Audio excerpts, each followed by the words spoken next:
Hello, നമസ്കാരമുണ്ട്. ഞാൻ ശാന്തകുമാരി കുവൈറ്റാണ്.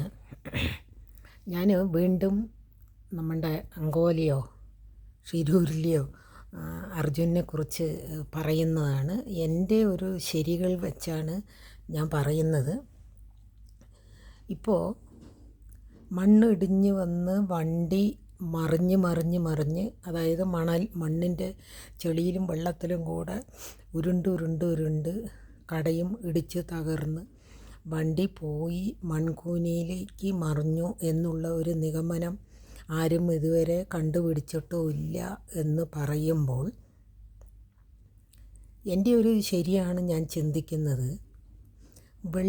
അതായത് കരയിൽ ഉരുണ്ട് പോകുമ്പോൾ മണ്ണ് ഉരുണ്ട് വരും. ഓക്കെ, ഈ പുഴയിൽ ചെന്ന് വീഴുമ്പോൾ പുഴയിൽ ഇത്രയും വെള്ളവും ഉണ്ടാകുമ്പോൾ ഈ വണ്ടി മറിഞ്ഞ്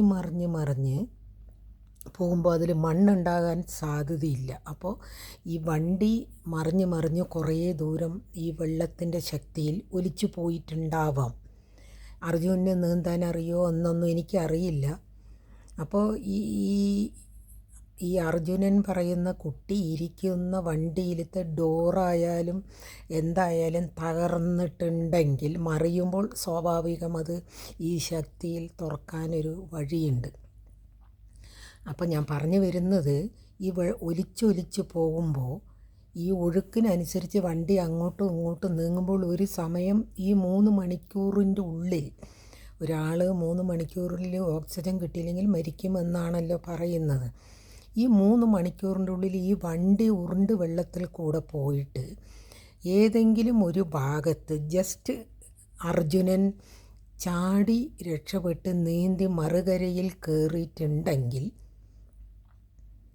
ചിലപ്പോൾ ആൾ ജീവിച്ചിരിക്കാൻ സാധ്യതയുണ്ട്. അതിപ്പോൾ ഇത്രയും ഉറപ്പൊന്നുമല്ല ഞാൻ പറയുന്നത്. ഈ മൺകൂനിയിൽ ഇല്ല, വണ്ടി കണ്ടിട്ടില്ല എന്ന് പറയുമ്പോഴുള്ള എൻ്റെ ഒരു നിഗമനമാണ് ഞാൻ ഈ പറയുന്നത്. സത്യമാവട്ടെ, ആ അർജുനൻ പറയുന്നത് ഇത്രയും ദിവസം നമ്മൾ അത്ഭുതപ്പെട്ട് തിരഞ്ഞുകൊണ്ടിരുന്ന ഒരു വ്യക്തി ജീവനോടുകൂടി തിരിച്ചു വരട്ടെ എന്ന് ഞാൻ ഒരുപാട് പ്രാർത്ഥിക്കുന്നുണ്ട്, ദൈവത്തിനോട് പറയുന്നുണ്ട്. ഞാൻ കണ്ടിട്ട് പോലുമില്ല, അറിയില്ല. പക്ഷേ നമ്മളെയെല്ലാം ഇത്രയും ഒരു ഇതിൽ നമ്മളെ ഒരു മുൾമുനയിൽ നിർത്തുന്ന ഒരു ആക്സിഡൻ്റാണ് അത് നടന്നത് കൊണ്ടാണ് ഞാൻ ഇത്രയും പറയുന്നത്. അപ്പോൾ ഒരു സമയം ഈ വണ്ടി ഉരുണ്ട് പോയി വെള്ളത്തിൽ വീണ സമയത്ത് വീണ്ടും ഉരുണ്ടിട്ടുണ്ടെങ്കിൽ പിന്നെ അതിൽ മണ്ണുണ്ടാവാൻ സാധ്യതയില്ല. മനസ്സിലാവുണ്ടോ? അപ്പോൾ ഈ കെട്ടിവെച്ച മരങ്ങളും ഒലിച്ചു പോയിട്ടുണ്ടെങ്കിൽ ആ വണ്ടിൻ്റെ കനം കുറഞ്ഞു. മരത്തോടുകൂടി ഉരുളുമ്പോഴാണ് കനം കൂടുതൽ. മരം എല്ലാം അഴിഞ്ഞു പോയി ഉരുണ്ട് പോയിട്ടുണ്ടെങ്കിൽ വണ്ടിക്ക് കനമില്ലാതെ ആകുമ്പോൾ ഈ വണ്ടി സ്വാഭാവികം ഏതെങ്കിലുമൊക്കെ ഭാഗത്തുകൂടി ചരിഞ്ഞും ഒഴുകി പോകുമ്പോൾ ഒരു സമയം അർജുനൻ ഡോറ് തുറന്ന്, ഈ 3 മണിക്കൂറിൻ്റെ ഉള്ളിൽ സംഭവിക്കേണ്ട കാര്യങ്ങളാണ് ഞാൻ പറയുന്നത്, ഡോറ് തുറന്ന് വെള്ളത്തിൽ ചാടി നീന്തി രക്ഷപ്പെട്ടിട്ടുണ്ടാവാൻ സാധ്യതയുണ്ട് എന്നാണ് ഞാൻ പറഞ്ഞത്. അല്ല, വണ്ടിൻ്റെ ഉള്ളിൽ കിടന്ന് ഉറങ്ങിപ്പോയിട്ടുണ്ടെങ്കിൽ എന്തായാലും ഇത്ര വലിയൊരു വണ്ടി ഉരുണ്ട് പോകുമ്പോൾ അവൻ കണ്ണ് തുറക്കാതിരിക്കില്ല. എൻ്റെ ഒരു നിഗമനമാണ് പറയുന്നത്.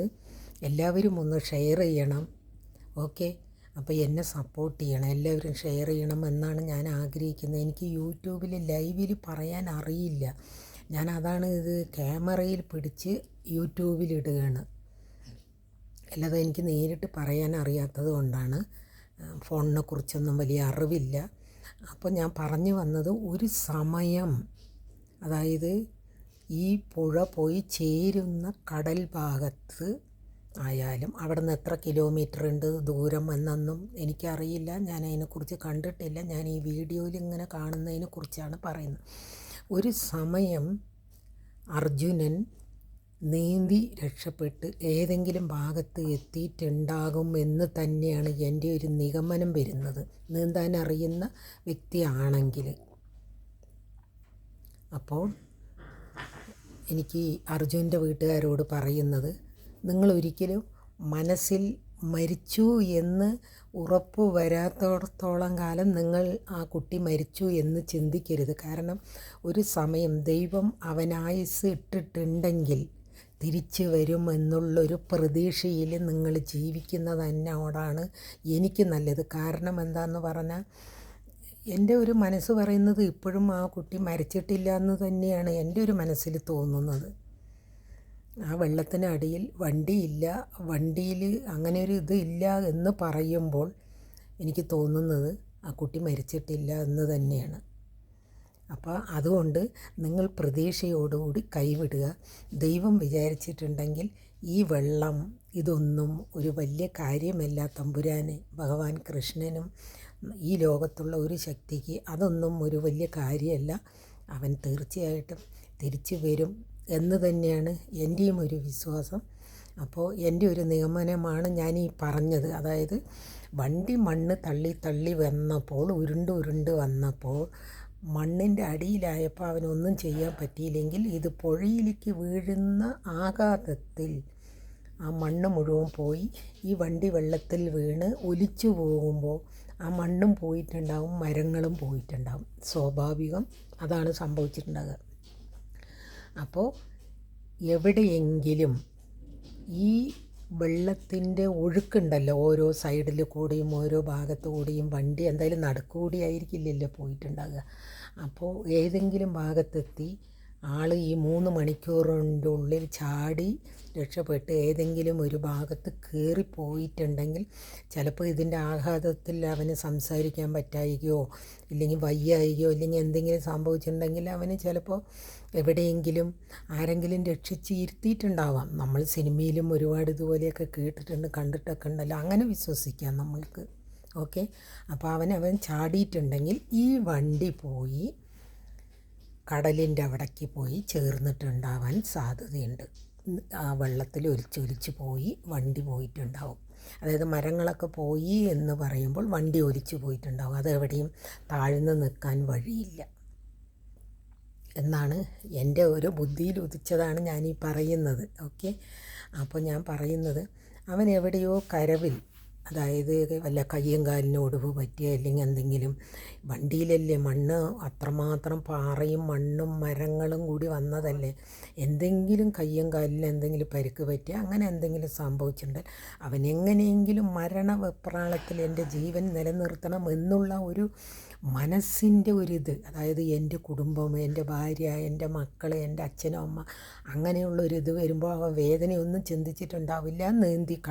നീന്തി എവിടെയെങ്കിലും കയറി രക്ഷപ്പെട്ടിട്ടുണ്ടാവാം എന്നാണ് എൻ്റെ ഒരു ശരി. ഓക്കെ. പിന്നെ പണിക്കന്മാരിനൊന്നും എനിക്ക് വിശ്വാസമില്ല. കാരണം പണിക്കന്മാരിൽ ഈ ശിവൻ, മുരുകൻ ഇത് പഠിക്കാൻ പോയിട്ട് അങ്ങനെ ഞാനൊരു ഇതിൽ വായിച്ചിട്ടുണ്ട്.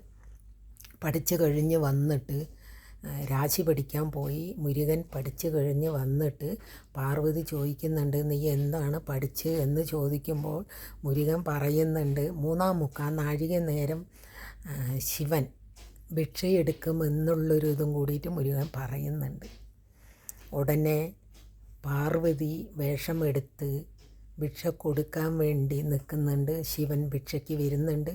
അങ്ങനെ പാർവതിയാണ് കൊടുക്കുന്നത് ഭിക്ഷ.